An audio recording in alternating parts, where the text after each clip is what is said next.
Assalamualaikum warahmatullahi wabarakatuh. Perkenalkan, nama saya Didin Samsudin, mahasiswa STAI Dr. Kais Mutakin, Prodi Ekonomi Syariah, semester 4. Di sini saya akan mereview jurnal yang berjudul Uang dan Konsep Team Value of Money dalam Pandangan Islam, sebagai tugas UAS mata kuliah Ekonomi Makro Islam. Di sini pendahuluannya yaitu ekonomi adalah aktivitas mengelola uang dan modal dalam rangka untuk memenuhi kebutuhan hidup. Oleh karena itu, masalah keuangan ini sangat perlu mendapat perhatian yang serius. Keberhasilan sebuah pengelolaan keuangan sangat ditentukan oleh prinsip yang digunakan. Islam telah memberikan prinsip-prinsip dasar dalam mengelola uang dan modal, baik untuk bisnis maupun investasi. Uang dinar berasal dari masa Romawi yang kemudian digunakan oleh pemerintah Islam. Uang dinar adalah uang yang stabil karena terbuat dari logam mulia yang merupakan salah satu sumber daya alam yang sangat bernilai. Uang dinar tidak hanya memiliki nilai ekonomi, tetapi juga memiliki nilai intrinsik sebagai emas yang berharga. Pada mulanya, dalam sistem perdagangan dunia, orang melakukan transaksi dengan menggunakan sistem barter. Atau sistem barter merupakan sistem pertukaran antara barang dengan barang atau barang dengan jasa atau sebaliknya. Tetapi sistem ini menimbulkan banyak kendala, oleh karenanya untuk mengatasinya ditemukanlah penggunaan alat tukar yang lebih efisien dan efektif. Alat tukar tersebut dikenal dengan mata uang. Saat ini telah banyak perkembangan baru yang terkait dalam bidang ekonomi, seperti masalah mata uang, konsep tentang mata uang, akad transaksi perdagangan, dan lain sebagainya. Namun hal tersebut masih perlu dikaji secara lebih lanjut, sebab aspek-aspek tersebut belum tentu sesuai dengan prinsip atau kaidah ekonomi Islam. Contohnya, konsep team value of money atau positive team presence. Bolehkah konsep ini diterapkan dalam sistem keuangan syariah? Sedikit menyinggung dalam sejarah uang. Dalam sejarah, pada awalnya uang dipilih dari jenis komoditas yang tahan lama dan bernilai, yaitu emas dan perak. Jenis uang yang memiliki nilai intrinsik disebut dengan full bodied money atau juga commodity money. Karena uang standar emas nilainya lebih stabil hingga dapat menjaga nilai tukar uang. Namun terbatasnya cadangan emas membuatnya sulit mengantisipasi tingkat perkembangan dan pertumbuhan ekonomi yang semakin rumit. Sedangkan uang kertas, jika dalam keadaan defisit neraca pembayaran, ditanggapi dengan mencetak uang baru yang dapat mengakibatkan inflasi yang tinggi dan sulit dikontrol. Demikian jika mengakibatkan inflasi yang tinggi,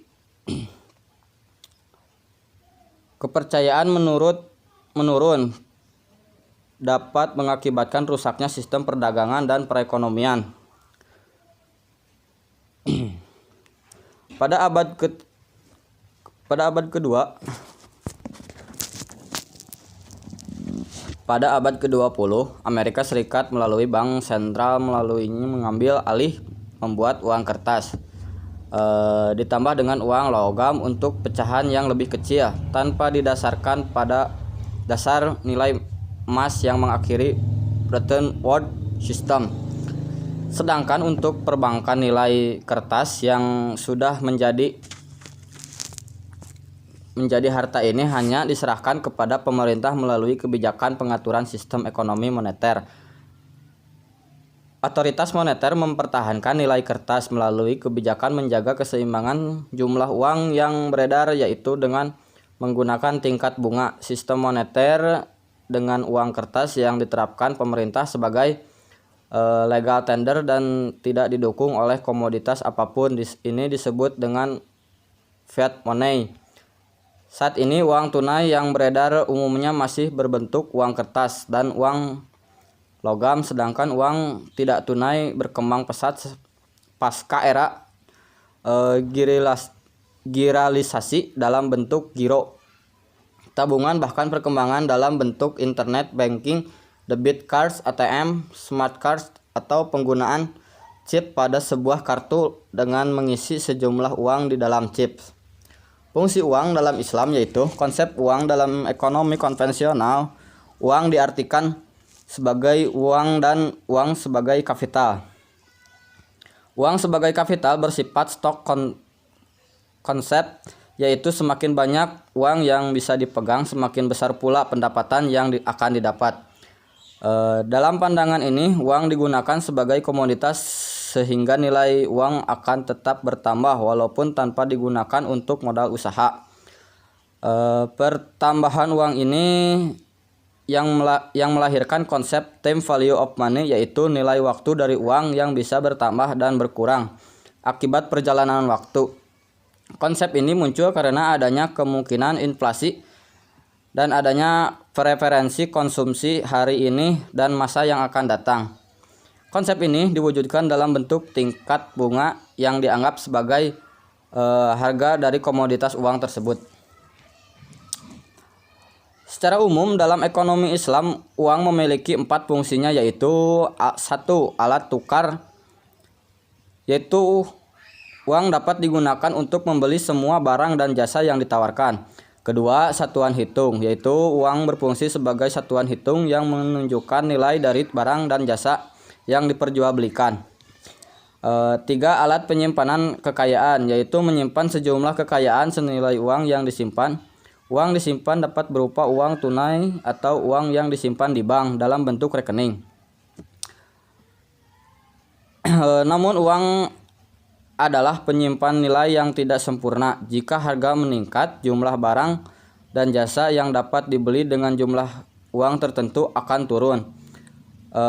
Memegang uang biasanya memiliki beberapa motif, antara lain yaitu kemudahan bertransaksi yang ditentukan oleh tingkat pendapatan seseorang, berjaga-jaga yang juga ditentukan oleh tingkat pendapatan seseorang. Yang keempat adalah standar pencicilan utang, yaitu uang yang dapat mempermudah menentukan standar pencicilan utang piutang baik secara tunai maupun angsuran. Dengan adanya uang dapat secara mudah diketahui berapa besar nilai utang piutang yang harus diterima atau dibayarkan sekarang atau di masa yang akan datang. Perubahan fungsi uang, yaitu sebagai medium of exchange, dapat digunakan dan diterima sebagai alat pembayaran. Sebelum ditemukannya koin, komoditi seperti hewan ternak berfungsi sebagai uang. Begitu juga dengan logam seperti emas dan perak yang digunakan pada masa lampau. Koin Eropa yang dikenal pada saat ini sebenarnya berasal dari Bizantium dan negara Muslim yang diperkirakan ditemukan pada abad ke-17 pada masa Islam. Abdul Malik bin Marwan, seorang khalifah dari dinasti Umayyah, mengganti koin emas atau dinar Bizantium dan perak atau dirham Persia dengan koin Islam yang bernilai sama dengan unit of account. Untuk itu, jika dirunut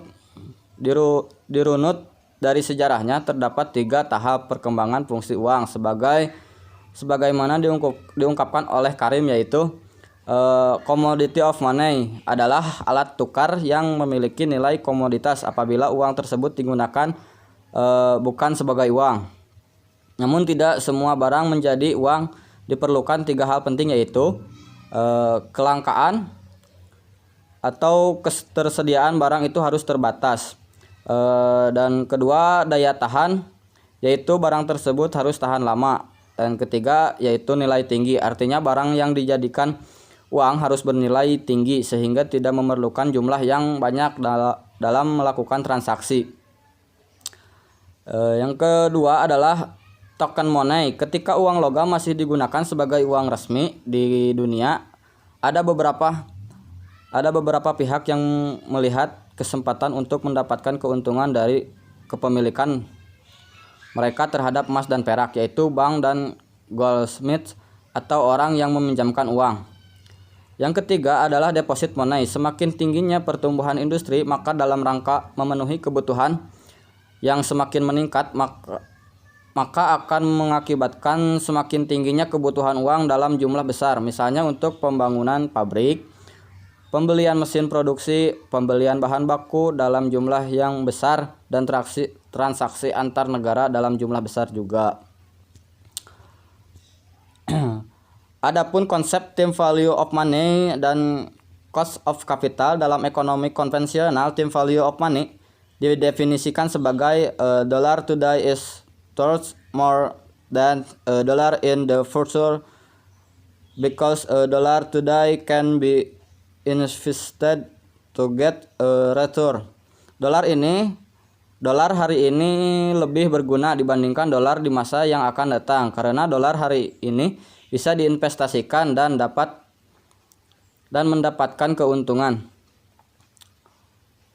Time value of money merupakan nilai uang yang bertambah karena perjalanan waktu, bukan didasarkan pada aktivitas ekonomi apa yang dilakukan.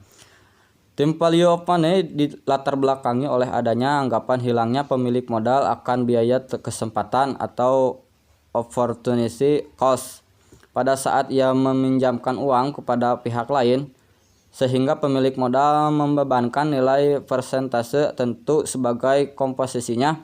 Selain itu, time value of money juga pada dasarnya merupakan investasi konsep biologi dan bidang ekonomi. Konsep time value of money muncul karena adanya anggapan uang disamakan dengan barang yang hidup atau sel hidup. Sel hidup untuk satuan waktu tentu dapat menjadi lebih besar dan berkembang. Adapun kesimpulannya yaitu uang yang digunakan dalam Islam adalah uang yang tidak mengandung riba dalam penciptaannya. Bentuk dapat pula bullion money atau fiat money dengan 100% standar emas. Prinsip keduanya sama, yaitu membatasi penciptaan uang sehingga stabilitas nilai uang terjaga. Uang kertas yang ada saat ini secara hukum dan kenyataannya telah menjadi alat pembayaran yang sah. Kedudukannya tetap merupakan alat pembayaran yang sah selama memenuhi ketentuan yang telah ditetapkan syariah, yaitu pemerintah harus menyatakan sebagai alat pembayaran yang sah. Pemerintah wajib menjaga nilainya. Pemerintah memastikan tidak ada perdagangan uang, dan pemerintah melarang dan mencegah peredaran uang palsu. Konsep time value of money dilatar belakangi oleh adanya anggaran hilangnya pemilik modal akan biaya kesempatan. Pada saat ini ia meminjamkan uang kepada pihak lain, sehingga pemilik modal membebankan nilai persentase tertentu sebagai kompensasinya pada pinjaman. Suatu yang diinvestasikan tidak dapat dipastikan akan memberikan keuntungan kepada pelaku investasi.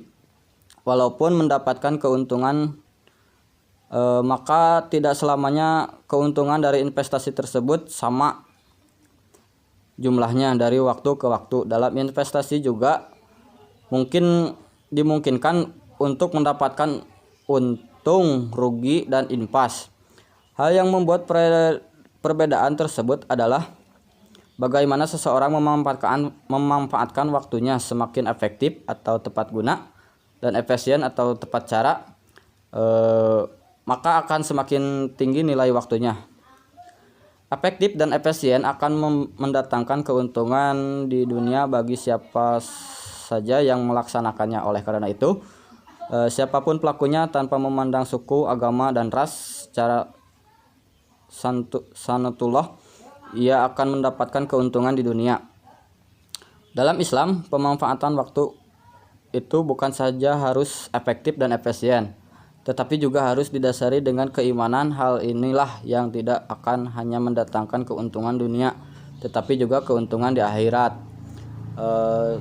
Baik, rupanya cukup sekian dan terima kasih. Mohon maaf bila ada salah-salah kata dalam memaparkan materi yang saya sampaikan ini. Wabillahi taufik wal hidayah. Wassalamualaikum warahmatullahi wabarakatuh.